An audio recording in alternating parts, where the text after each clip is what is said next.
নমস্কার, বিভ্রমিসতী চ্যানেলে সকল দর্শক বন্ধুকে জানাই স্বাগত। গত পর্বে দেখেছেন আমরা অমৃতসরে এসে আট্টারি বা ওয়াঘা বর্ডার দেখে হোটেলে পৌঁছেছি। গত পর্বের লিঙ্ক ডেসক্রিপশনে দিলাম, না দেখে থাকলে দেখে নিতে পারেন। হোটেলে চেক ইন করতে আমাদের অনেকটা রাত হয়ে গিয়েছিল, তাই হোটেলটা দেখানো হয়নি। আসুন আগে হোটেলটা দেখিয়ে দিয়ে আজকের ভিডিও শুরু করছি। দীপসঙ্গত নিবাস আমাদের দুদিনের আস্তানা। এটি 3 বেডেড রুম, যদিও এটা 2 বেডেড হলেই ঠিক হতো। এখানকার স্পেস ভীষণ কম, কিন্তু লোকেশনটা খুব ভালো।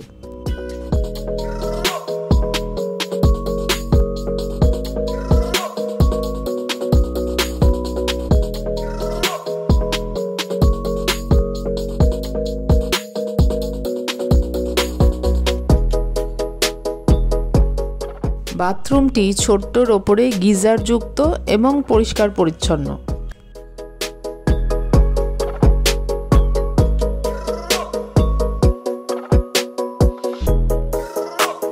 গতকাল এখানে পৌঁছতে প্রায় রাত 8টা বেজে গিয়েছিল, আর বৃষ্টিও পড়ছিল।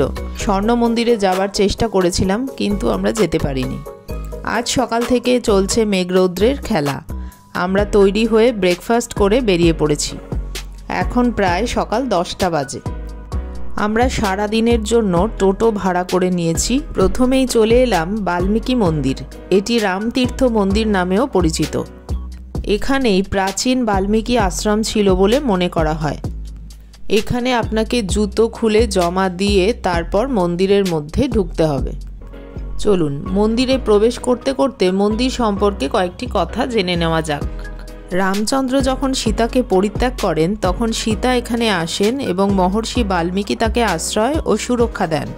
এখানেই রাম সীতার যমজ পুত্র লবকুশের জন্ম হয়। বাল্মীকি তাদের প্রশিক্ষণ দেন এবং যুদ্ধের জটিলতার পাশাপাশি ধর্মীয় ও সামাজিক জীবনের ক্ষেত্রেও দক্ষ করে তোলেন। আর এখানে বসেই প্রথম মহাকাব্য বা আদি কাব্য রামায়ণ লেখা হয়েছিল। মন্দিরে প্রবেশ করে প্রথমেই চোখে পড়বে একটি বিশাল সরোবর। সরোবরের 2 প্রান্তে আছে 2টি হনুমানের মূর্তি।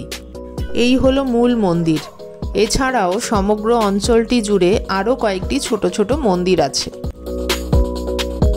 প্রতি বছর নভেম্বর মাসে এখানে 4 দিনব্যাপী রামতীর্থ মেলা অনুষ্ঠিত হয়।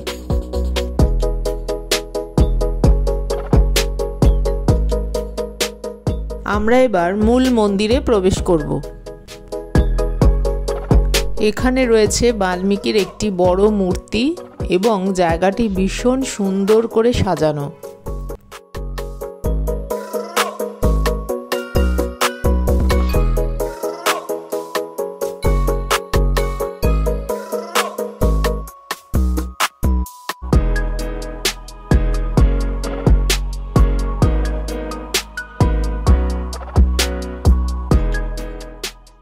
মূল মন্দির পরিক্রমা করতে করতে চোখে পড়ল ওই সাদা রঙের আরও একটি মন্দির।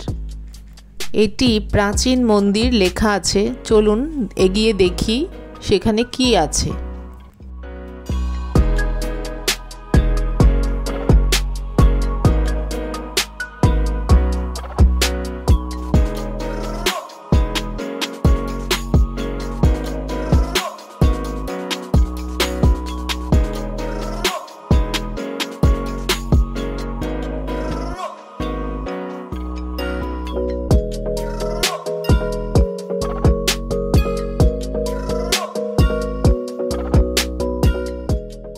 এটা হলো লবকুশের পাঠশালা, আর এই জায়গায় সীতা লবকুশের জন্ম দেন।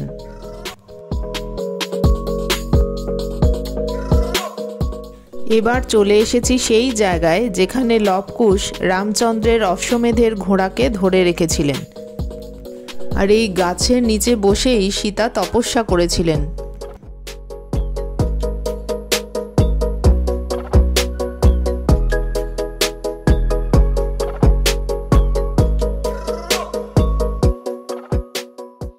এই সরোবরের পাশ দিয়ে যেতে যেতে চোখে পড়ল আরও একটি মন্দির।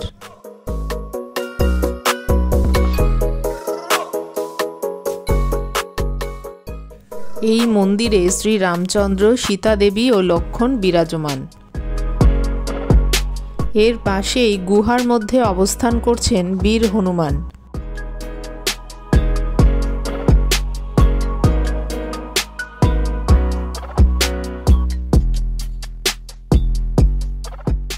এই মন্দিরটি ভালো করে ঘুরে দেখতে হলে হাতে কিন্তু 1.5 থেকে 2 ঘন্টা সময় রাখবেন।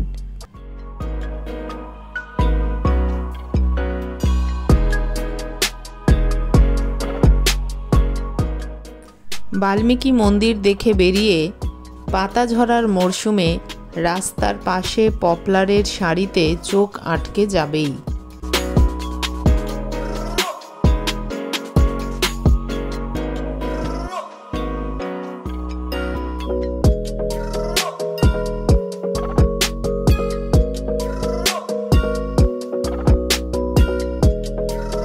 এরপর আমরা চলে এলাম সিদ্ধ শক্তিপীঠ লাল মাতাজি মন্দির।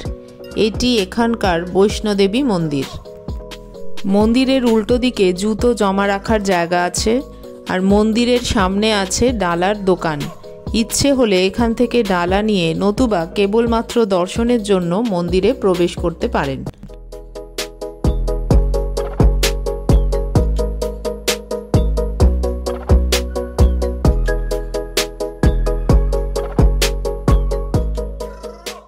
এই মন্দিরে অনেক দেবদেবীর অবস্থান, সাথে মহর্ষি বাল্মীকি, লব কুশ, রামায়ণের দৃশ্য, বিষ্ণুর অবতার ইত্যাদির সাথে সাথে বৈষ্ণোদেবী মন্দিরের অনুকরণে চরণ পাদুকা, অর্ধকুমারী মন্দির ইত্যাদি আছে। বৈষ্ণোদেবী মন্দিরের অনুকরণে গুহা পথ দিয়ে প্রবেশ করতে হবে এখানে।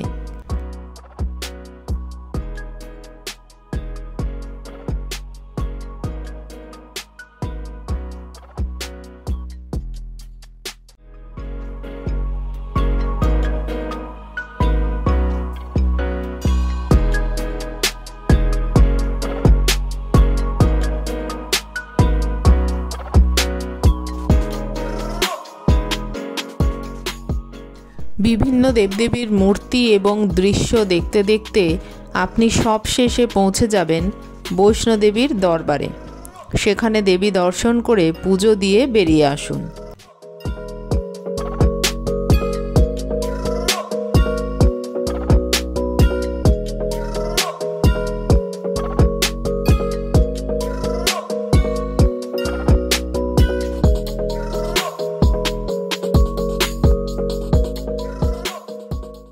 সঙ্গে এই মন্দিরের বিভিন্ন কারুকার্য আপনার মন কাড়বেই।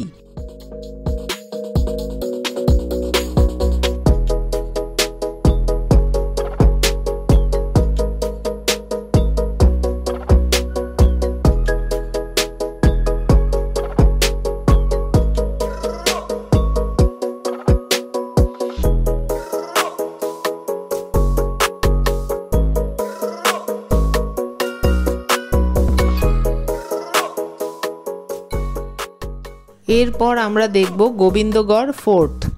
তার জন্য চলে এসেছি টিকিট কাউন্টারে। টিকিটের মূল্য 400 টাকা পার হেড।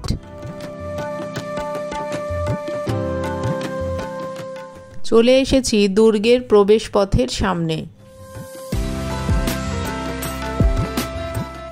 এই দুর্গ দেখার সবথেকে ভালো সময় অক্টোবর থেকে মার্চ, তবে সারা বছরই আসা যায়। এটি খোলা থাকে সকাল 10টা থেকে রাত 10টা পর্যন্ত। সোমবার ও ন্যাশনাল হলিডেতে বন্ধ থাকে। এটি এই দুর্গের প্রধান দ্বার।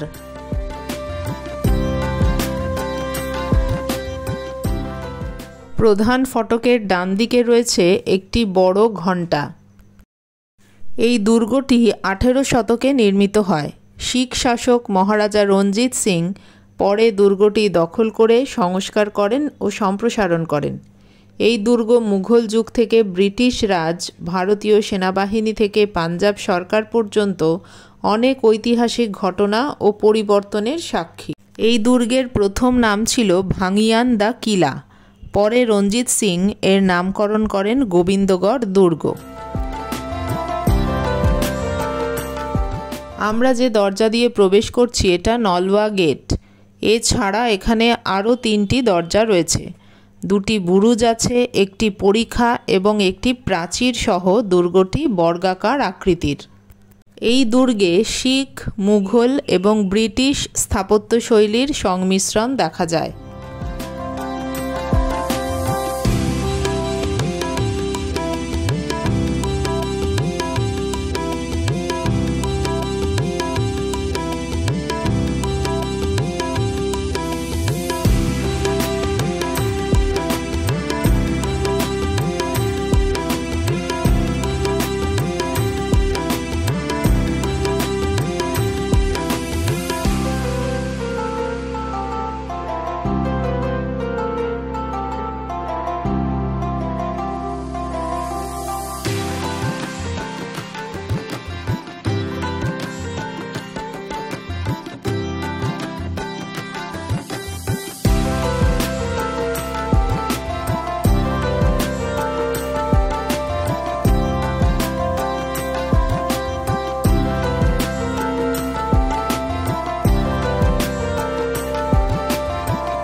যে 400 টাকা দিয়ে টিকিট কাটা হলো তাতে একটি ম্যাজিক শো এবং একটি 7D শো দেখার সুযোগ রয়েছে। এখানে দেখানো হচ্ছে ম্যাজিক।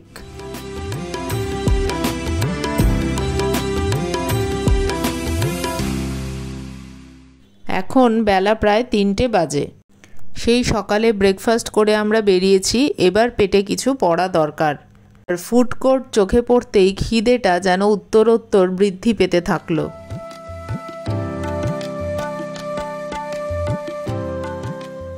এখান থেকে আমরা খেলাম ম্যাগি, মোমো ইত্যাদি। দাম অনুযায়ী খাবারের পরিমাণ ও গুণগত মান ছিল বিলো অ্যাভারেজ।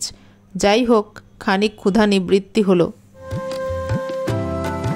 এবার আমরা চললাম 7D শো দেখতে। শোটা অবশ্যই দেখবেন, খুব ভালো লাগবে।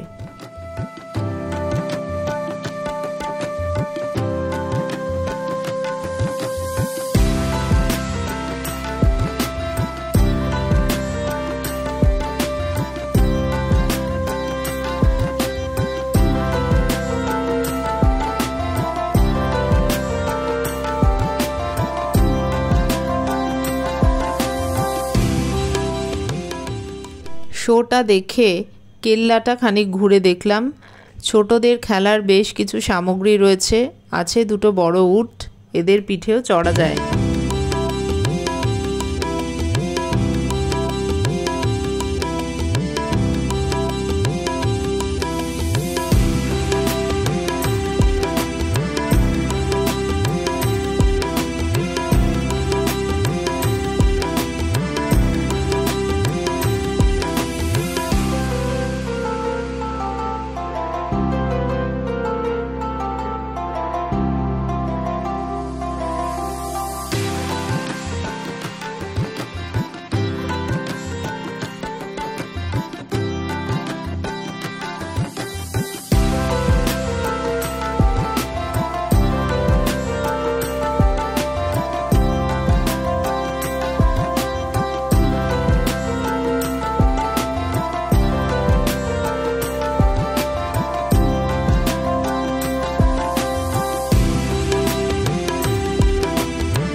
দুর্গটি ঘুরে দেখতে দেখতে এদিকে এসে দেখি এখানকার লোকনৃত্য শুরু হয়ে গেছে।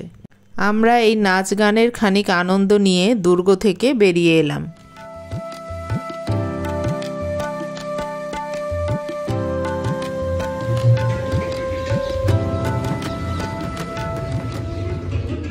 এবার চলে এলাম দুর্গিয়ানা মন্দিরে। সন্ধে প্রায় হয়ে এসেছে, অতএব মন্দিরটি সম্পূর্ণরূপে ঘুরে দেখা আমাদের পক্ষে সম্ভব হয়নি। স্বর্ণ মন্দিরের আদলে এটির মূল মন্দির তৈরি করা। আমরা বাইরে থেকেই ঘুরে দেখেছি, সে মূল মন্দিরে প্রবেশ করার সময় পাইনি।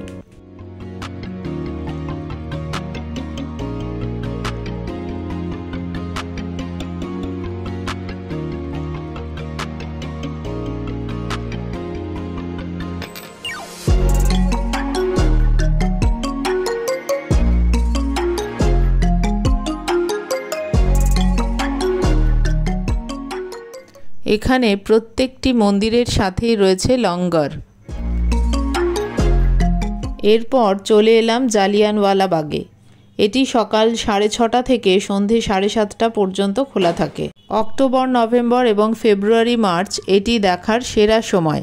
এখানে কোনো প্রবেশ মূল্য নেই। শীতকালে বিকেল 5টা থেকে এবং গ্রীষ্মকালে সন্ধে 7টা থেকে লাইট অ্যান্ড সাউন্ড শো হয়। আমাদের পৌঁছতে 5টা বেজে গেছে, শো শুরু হয়ে গেছে। এটি 1 ঘন্টার একটি তথ্যবহুল শো। कई दिनों तक दोवे अमृतसर के लोगों उत्ते जुल्म करके उन्होंने दबाते रहे। उन्होंने जुल्म इस हद तक से कि जो भी हिंदुस्तानी उस गली विचों गुजरता उन्होंने गोटियां के हाथों के पार रिंगण ते मजबूर किया जाता।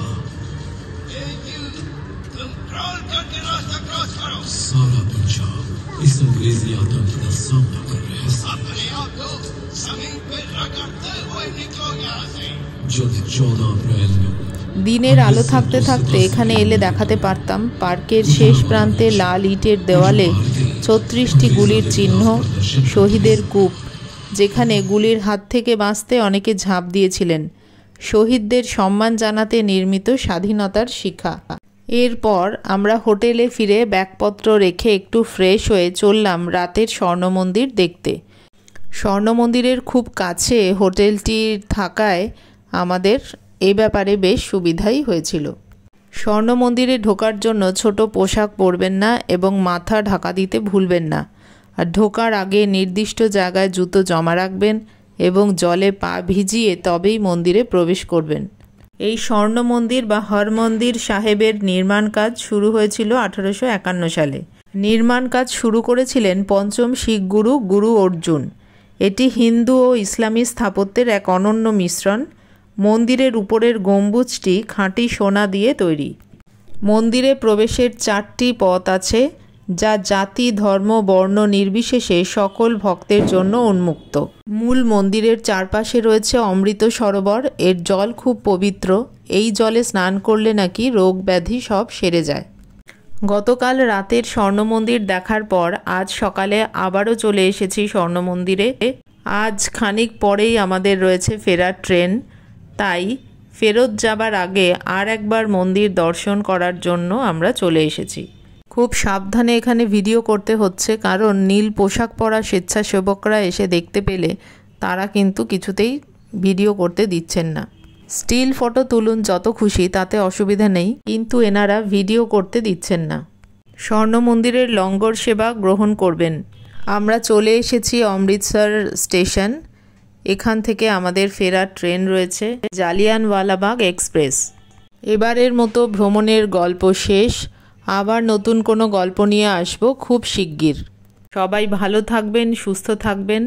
যদি ভিডিওগুলো ভালো লেগে থাকে তাহলে চ্যানেলটি সাবস্ক্রাইব করবেন এবং পাশে থাকবেন।